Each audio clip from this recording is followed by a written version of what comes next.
Well, the Raiders came into this game looking like it might actually be competitive, being that the teams both had some up and down games this season.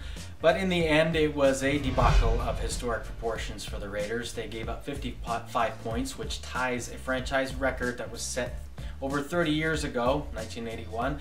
And if you combine it with the embarrassing loss they had to the Buccaneers the week before, that's 97 points in 2 games, which is the most they've given up since 1961, their second year in existence.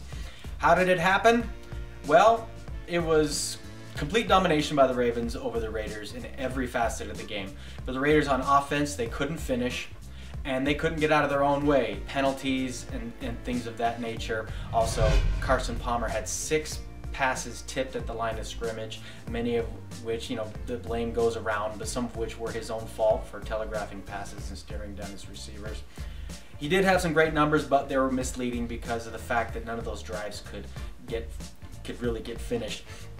The Raiders had 72 yards on the ground, which is pretty typical. It's actually, in some ways, a little better than they've done sometimes this season. And it kind of makes you wonder why they didn't pick up a running back this week, why they thought that they had the in-house remedy in the form of practice squad player Jeremy Stewart, and it didn't turn out that way. They scored at the end of the half, which is something they have done in every game this season, but it didn't mean much considering right after they scored, they gave up a touchdown to the Ravens.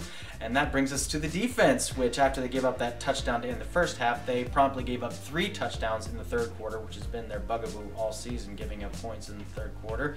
The third touchdown that they gave up came on a fake field goal. I mean, of course, the Ravens had to drive down the field first, but they faked a field goal and ran it in for a touchdown easily, which brings us to the special teams problems that they had.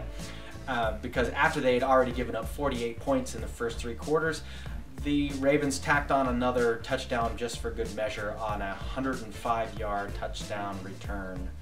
So basically, it doesn't spell good things for the Raiders going forward. They face the Saints next week and their elite offense. The Ravens aren't supposed to have a fantastic offense, and their defense is ranked 26th, and we saw how that ended up. So unless they correct things like they in this next week, like something, they find some kind of epiphany, it spells trouble.